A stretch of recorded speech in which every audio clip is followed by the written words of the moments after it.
Personally, it means a lot, more than I can say. It brings tears to my eyes.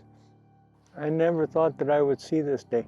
You know, I've seen other historical places bring back and I was proud of that. But I always thought, well, what about us? Again, we're forgotten, you know. And so it's very emotional. That emotion, it's my spirit speaking to me. That's sending me a message. You know, how can you describe that emotion, that spiritual significance, the sacredness of this day? It is incredible. And that doesn't even come close to describing what I feel and what it means to me.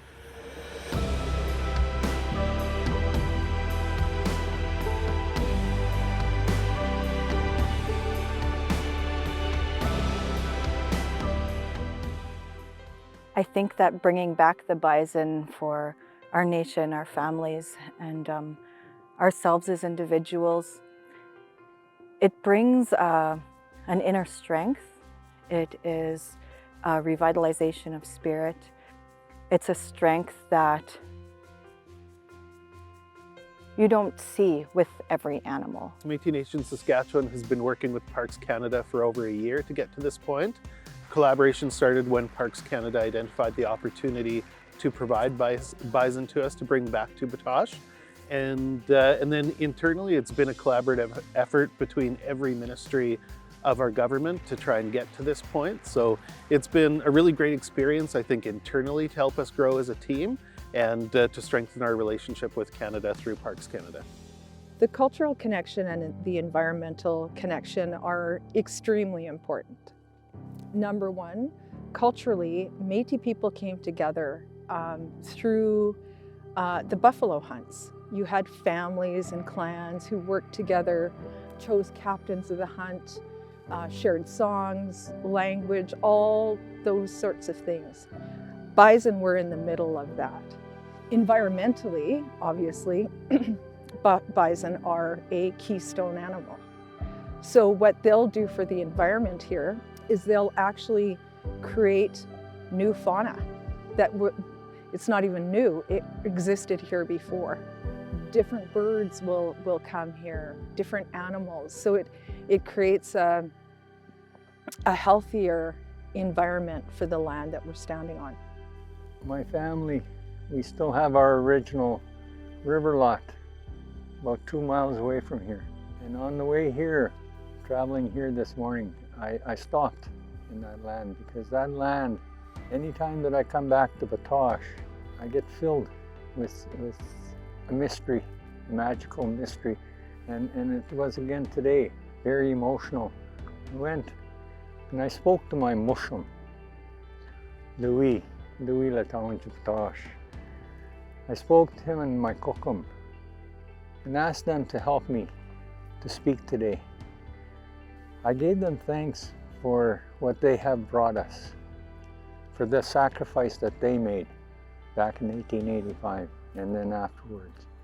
You know, the Michif, we were persecuted. We didn't belong. We were the forgotten people.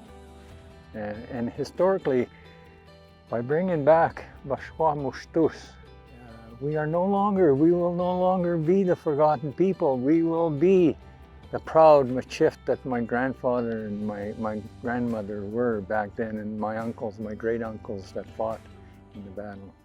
One of the main pieces is how resilient Métis people are in this province.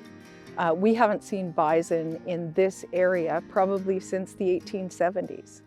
In 1897, there were maybe 85 bison running free in North America, in this part of the world. And so it's not only resiliency for the Métis, but it's resiliency to the bison who have meant so much to us culturally. I mean, I'm sure that we've lost words in Michif as a result of the loss of the bison. So I think it's going to reinvigorate Métis culture for our citizens that may or may not be involved in Batoche, and it will bring them to see the bison and to see the resiliency of not only our people, but the bison. For me, when I look back at where I come from northern Saskatchewan, in regards to how we live traditionally, and it's very important in regards to access to moose, beaver, the things that we do, trapping, harvesting the land, fish. And when I come here down south, to be able to see the history of Batoche and to be able to see and hear about the stories about the people that used to live around Batoche. If you take the migration of Métis from the east coming here, and to be able to bring the buffalo with them, or be traveling with the buffalo and hunting the buffalo, to be able to have them here, and to be able to have our people see for themselves, and that we have them in Batoche, and it gives them great ideas in regards to how they are related to our history, our Métis people from a long time ago. I think bringing bison back to Batoche and back to this valley is really significant. My family has been here since the 1800s, and this is part of my traditional territory. And so even as a kid, I remember playing at the bison jump just across the river closer to St. Laurent. And that was kind of my first introduction to the history of bison on the land. Seeing their absence here, I think this is going to be neat to see what it does to the landscape and brings it back to the condition it might have been when our people were living here before we lost our land after the resistance. And so it's just really cool to bring it back to see what they do to the environment, but also what they bring to us culturally. We are the Buffalo people. Our collective and our families work together, and it was all around the buffalo and the buffalo teachings. And for them to be back on our lands is an amazing, amazing thing, because we really did become a formalized collective of people as a result of the buffalo. I am so grateful that I have lived long enough to see this day. Now I can pass it on to my children, my grandchildren, my great-grandchildren, if I'm so blessed to be able to see my great-grandchildren. To keep that oral history alive, and this recorded history, this is important too. So yeah, it's very, very personally significant to me.